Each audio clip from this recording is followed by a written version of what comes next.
Welcome to the Jill on Money Coronavirus Market Update. It is Sunday, July 5th. And today we've got the second part of our interview with Steve Herz. And, he's interesting. He's a talent agent, a career advisor. But one of the things that I thought was interesting when I started talking to him was a little bit about how you could be a better colleague with the folks that you're working with. It's so hard when you're social distancing and working remotely. And also, if you work with your family members, how you can make sure that you communicate effectively. So here is the second part of our interview with Steve Herz. His book is called Don't Take Yes for an Answer. Okay, I have to ask you this. You work with your father, right? I did a long time ago. I wanted to ask you, what would it be like to give feedback to your father or him giving it to you in a workplace? Because I think a lot of people who are in small businesses who listen to this show are struggling with how to help these people they love get better at the job without either coming down way too hard or going easy on them, because that's a terrible message as well. Well, it's funny. Look, my dad did some legal work for me after he retired in his 70s, and he did a great job. So we were very fortunate. We didn't have a lot of conflict. Look, he read my book, and he thought it was a great book. And he said to me, I wish I read this book 60 years ago. So I think it's just a question of finding that message. But on a different level, I have a brother who's been doing legal work for me for a long time as well.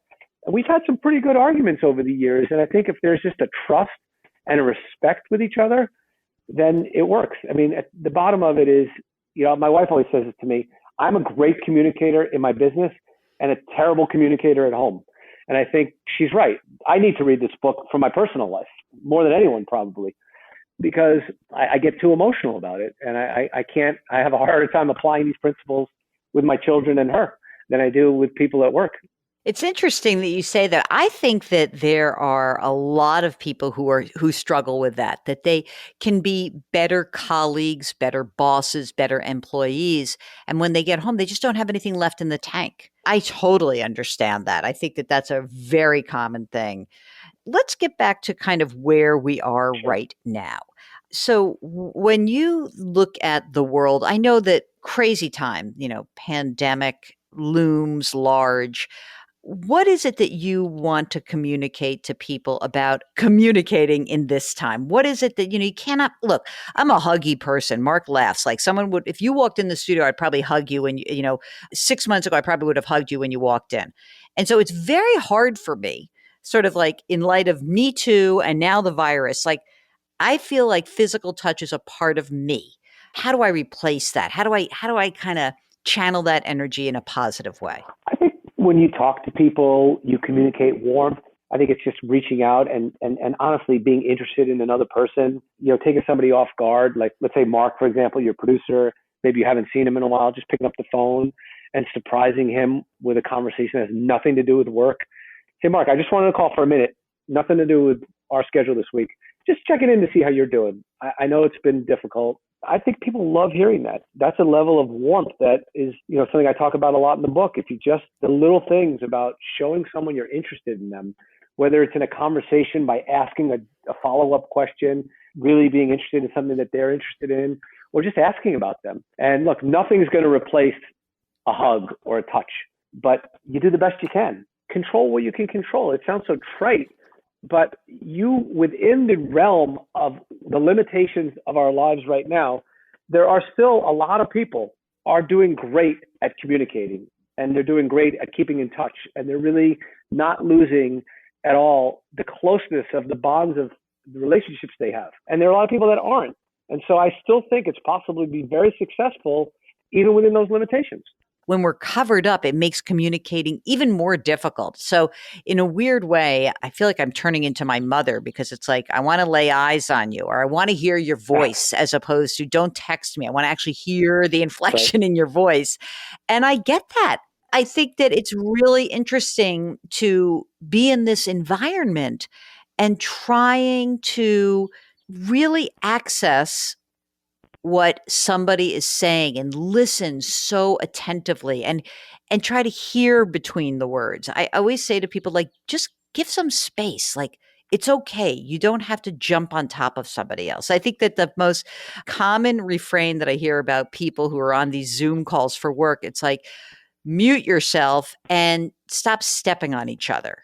Give yourself some time, give the other person time to finish a thought, right? You're 100% right. And it's very difficult because, don't take yes for an answer. I was wondering, so when you wrote that, don't take yes for an answer, tell me what prompted you to title the book that. What are you really thinking about when you say that? I think I'm trying to tell people to change their mindset as it relates to one aspect of their lives, right? I'm not saying don't ever take yes for an answer, and I'm not saying that you shouldn't want to be praised.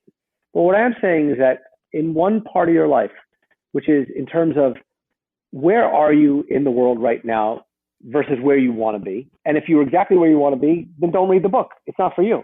If you're not where you want to be, I think one tool in the toolbox that you're probably not thinking about is, how am I really doing in relation to how I think I'm doing? How do I find that out? Which is by not taking yes for an answer in terms of the echo chamber that we're all hearing all the time. And that's just a mindset that can carry you in your life.